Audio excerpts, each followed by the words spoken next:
نحمد و نصلی علی رسول الکریم اما بعد۔ جب آپ کے پاس کوئی جادو، جنات، سحر، آسیب کا مریض آئے، آپ اسے دم، جھاڑا، گنڈا، تعویذ، پانی جو چاہے آپ دیں، لیکن ایک بات یاد رکھیں، اسے دوا ضرور دیں، کیونکہ جو لوگ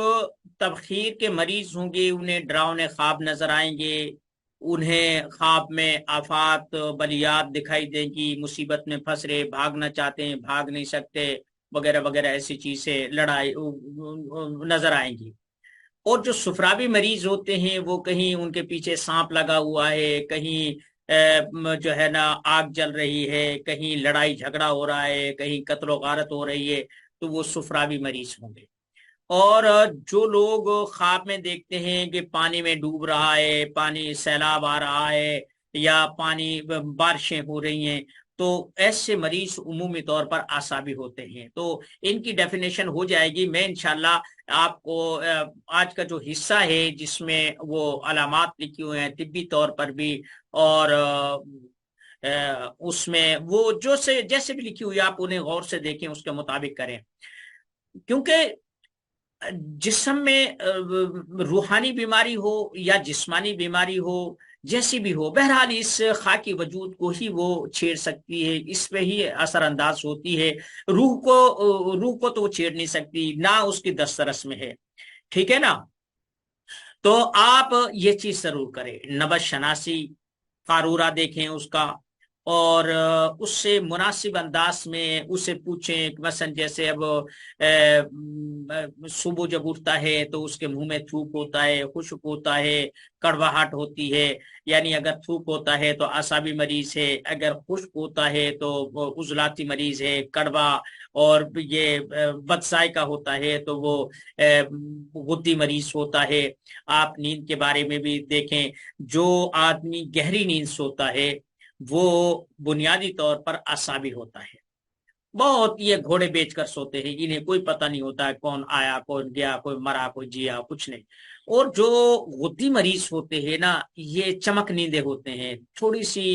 آہٹ سے، تھوڑے سے کھڑاک سے، تھوڑی سی آواز سے ان کی آنکھ کھل جاتی ہے، اور پھر کافی دیر تک نہیں لگتی۔ عورتوں کے ساتھ یہ معاملہ ہوتا ہے، کیونکہ مرد کا جو مزاج ہوتا ہے وہ عضلاتی ہوتا ہے، بچے کا اعصابی ہوتا ہے، عورت کا غدی ہوتا ہے۔ کیونکہ دیکھیں بچہ جو ہوتا ہے نا اس سے نشو و نما پانی ہوتی ہے، تو اس لیے اس میں جو ہے نا وہ اعصابی عضلاتی اعصابی غدی ہوتا ہے، اس میں قوت نمو ہوتی ہے، وہ بڑھتا ہے۔ عورت میں عورت کا جسم نرم ہوتا ہے، یہ غدی ہوتی ہے، اس میں گرمی زیادہ ہوتی ہے، اس کے جسم میں لچک ہوتی ہے، اور اگر یہ لچک نہ ہو تو یہ پھر اولاد جننے کے قابل نہ رہے۔ تو اس میں جب جو چیز گرم ہوتی ہے نا اس میں پھیلاؤ کا مادہ زیادہ ہوتا ہے، اور مرد جو ہوتا ہے نا اس سے یہ عضلاتی ہوتا ہے، اس کا جسم سخت ہوتا ہے، اس نے سخت کام کرنے ہوتے ہیں۔ تو ایسے اس انداز میں جو ہے نا آپ تشخیص کریں۔ دوسری بات یہ ہے کہ آپ اگر پتہ کر لیں کہ مریض کہتا ہے کہ مجھے تو جنات ہیں، جادو، آپ کہتے ہیں نہیں اسے اعصابی غدی عضلاتی کوئی بھی مرض ہے، تو آپ اس کی بات کو سنیں، اسے اگنور مت کریں، اسے آپ گنڈا، تعویذ، پانی بھی پڑھ کر دیں، لیکن ساتھ میں دوائی بھی دیں۔ جو گنڈا تعویذ ہے اس کی سوچ کی تسکین کے لیے ہے، دوا جو ہے اس کے مرض کے علاج کے لیے، تاکہ آپ کو پتہ چل سکے کہ اگر وہ 8 دن کے بعد کہتا ہے مجھے تو کوئی فرق نہیں پڑا، لیکن بھائی 8 دن میں وہ دوا ضرور اسے جو ہے نا نفع اور خدا نخواستہ نقصان ضرور دے گی۔ ایسا نہیں ہو سکتا کہ دوا کھائی کچھ بھی نہیں ہوا، تو ایسا نہیں ہوتا۔ اگر آپ نے کوئی دوا کھائی ہے اور آپ کو کچھ بھی نہیں ہوا تو اس کا مطلب ہے کہ دوا جو بیماری بڑھ رہی تھی اسے روک دیا ہے، ٹھیک ہے نا؟ اب اگر وہ فائدہ کرتی تو نقصان بھی کرتی، دو ہی پہلو ہوتے ہیں نا۔ اگر وہ مریض کو یا مالج کو کوئی فائدہ نقصان دوائی کا نہیں دیکھا تو اس کا مطلب ہے کہ یہ دوا جو مرض بڑھ رہا تھا اسے یہ روک رہی ہے۔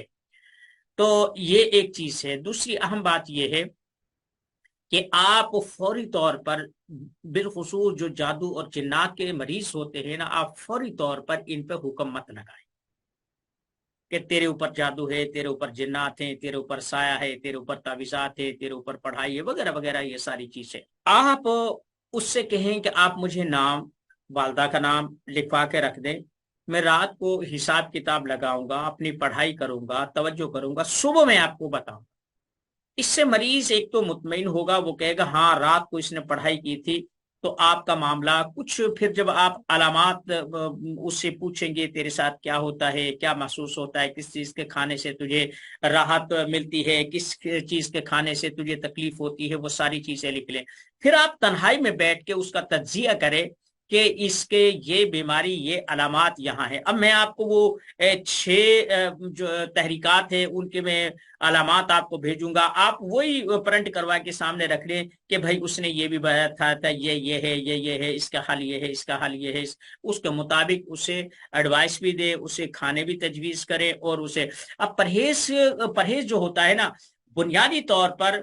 غذا اور پرہیز کیا ہے؟ غذا اور پرہیز یہ ہے کہ جو چیز جسم میں پہلے سے زائد موجود ہے، عامل یا معالج اس کو روک دیتا ہے، وہ اسے تکلیف دیتی ہے، اور جس چیز کی کمی ہوتی ہے وہ تجویز کرتا ہے یہ استعمال کر، تاکہ تیرے لیے جو چیز کم ہے وہ پوری ہو جائے اور تو صحت مند ہو جائے۔ ایک دوسری بات یہ ہے کہ میں آج آپ کو ایک جادو جنات کے توڑ کا ایک عمل دے رہا ہوں، یہ آپ میرے طرف سے آج کے سبق کا یہ گفٹ ہے، کیونکہ آج تو باتوں میں خواب، جنات، وہی یہ ان چیزوں میں نکل گئے۔ آپ کو یہ عمل لکھ لیں، میں نے آپ کو بار بار کہا ہے کہ کاپی پینسل لے کر بیٹھا کریں، یہ لکھ لیں، کیونکہ جب میں ویڈیو کو ایڈیٹنگ کرتا ہوں بہت ساری چیزیں جنہیں میں غیر ضروری سمجھتا ہوں انہیں میں درمیان سے نکال دیتا ہوں، ختم کر دیتا ہوں، وہ چیزیں پوری کی پوری نہیں ملتی جو آپ کو مل رہی ہیں۔ نیم کے پتے اور نمک، یہ ڈلی والا نمک جسے نمک لاہوری بھی کہتے ہیں، جو کھانوں میں ڈلتا ہے، یہ سرخ نمک جو ہوتا ہے، یہ ایک چھٹاک نمک لے لیں اور تھوڑے سے نیم کے پتے لے لیں، اس سے آپ جادو، جنات، آسیب، پڑھائی، تعویذات، جو بھی کچھ ہے، اس کو آپ بلا جھجک ہر جگہ استعمال کر سکتے، آپ لوگوں کو اجازت ہے۔ وہ دونوں لے کر اس پر سورہ بقرہ کی آیت نمبر 102، بسم اللہ الرحمن الرحیم، واتبعوا ما تتلو الشیاطین علی ملک سلیمان وما کفر سلیمان ولکن الشیاطین کفروا یعلمون الناس السحر، یہاں سے لے کر لو کانوا یعلمون تک 11 دفعہ پڑھ۔ سمجھ گئے؟ نمک لے، نیم کے پتے لے، ان پر سورہ بقرہ کی آیت نمبر 102، اس سے 11 دفعہ پڑھے، واتبعوا ما تتلو الشیاطین سے لے کر لو کانوا یعلمون تک 11، اور 7 دفعہ افحسبتم سورہ مومنون کی آخری آیات، افحسبتم انما خلقناکم عبثا وانکم الینا لا ترجعون سے لے کر راجعون تک، فتعالی اللہ الملک الحق لا الہ الا هو رب العرش الکریم ومن يدع مع الله الها آخر لا برهان له به فانما حسابه عند ربه انه لا يفلح الكافرون وقل رب اغفر وارحم وانت خیر الراحمین تک 7 دفعہ پڑھیں۔ اس پہ وہ جو نمک ہے اور وہ نیم کے پتے اس پہ دم کر دیں، پھر مریض سے یہ بات کہیں کہ جناب یہ جو نمک ہے نا، اسے آپ پانی میں ڈالیں، اور پانی چلتا ہوا ہونا چاہیے، یعنی جیسے نہر کا، کسی دریا کا، کسی سمندر کا، کیونکہ اس میں خاصیت ہوتی ہے جادو کے توڑ کے لیے، جنات کے لیے۔ آپ وہ لے کر اسے دیں کہ 5-7 کلو پانی لے کر اسے ابال لیں، وہ جو ڈلی والا نمک ہے اسے دردرا کوٹ لیں، اور پھر دردرا کوٹ کے اس سے کہیں کہ اس چلتے ہوئے پانی سے 2-4 کلو لا کر اسے ابال لیں۔ جب نمک اس میں بالکل حل ہو جائے تو وہ نیم کے پتے کسی کچی جگہ پر دفن کر دیں اور پھینک دیں یا پانی میں بہا دیں، جیسے بھی آپ چاہیں وہ کر لیں۔ اس پانی کو آپ سنبھال کر رکھے، مریض سے کہیں کہ اس پانی سے تھوڑا سا پانی لیں اور تازہ پانی میں ملا کر جادو والی جگہ پر، جہاں پر ڈھور ڈنگر ہوں، کاروباری جگہ ہو، دکان ہو، فیکٹری ہو، کچھ بھی ہو، وہاں پر اس کا 24 گھنٹے میں ایک دفعہ چھڑکاؤ کریں۔ اور جو متاثر لوگ ہیں وہ ایک ہیں، دو ہیں، 10 ہیں گھر میں، وہ اس سے تھوڑا سا پانی، تازہ پانی میں ڈال کر وہ نہائے۔ اور اگر یہ پانی کسی نالی میں خالی میں جاتا ہے تو کچھ نہیں، وہ تھوڑا پانی ہوتا ہے، زیادہ میں مقدار میں، اس کا حکم ایسا نہیں ہوتا کہ بھئی اسے وہ کہیں نالی میں جا رہا ہے، خالی میں، گٹر میں جا رہا ہے۔ اس سے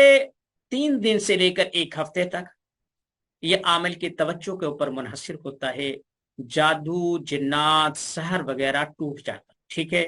اگر بندش کہیں ہو، کاروبار میں ہو، دکان میں ہو، ڈھور ڈنگر میں ہو، گھر بار میں ہو، آمدن میں ہو، رشتوں میں ہو، یا جیسے بھی وہ سمجھتا ہے کہ بھئی واقعی بندش ہے، تو آپ یہ استعمال کے لیے، گھر میں چھڑکاؤ کے لیے اور نہانے کے لیے دے۔ اگر کسی وجہ سے نہ نہا سکے تو وہ پانی لے کر ایسے جیسے وضو کرتے ہیں ایسے وہ کر کے چلا جائے، تو انشاءاللہ امید ہے کہ کیسا بھی جادو، جنات اور کچھ بھی ہوں، ان کا حل ہو جاتا ہے اور یہ جادو وغیرہ ٹوٹ جاتا ہے۔ یہ دو آج کے اعمال تھے، باقی تو ساری گفتگو ایسی تھی، وہ نہ آپ کو یاد رہنی تھی، چند باتیں وہ ذہن میں، لیکن یہ جو عمل ہے یہ آپ لوگوں کے لیے میں نے بتایا ہے، میرے استاد نے مجھے بتایا تھا، یہ 2 دہائیاں 3 دہائیاں پہلے جب میں بہت چھوٹا تھا اس وقت مجھے یہ بتایا تھا، میں نے آپ کو بتایا ہے۔ اور آج بھی، ابھی جب میں نے آپ کی کلاس لی ہے تو ایک مریض کو میں ابھی یہ کر کے دے کے آیا ہوں۔ میں پیسے لیتا ہوں، آپ سے بھی کہتا ہوں آپ بھی پیسے لیں، ٹھیک ہے، مفت مت کریں۔ مفت کی تو یار بس کیا بتائیں، مفت کی تو روٹی بھی بدہضمی کر دیتی ہے۔ تو بس آج کا سبق اتنا ہی کافی ہے، باقی جو بھی کوئی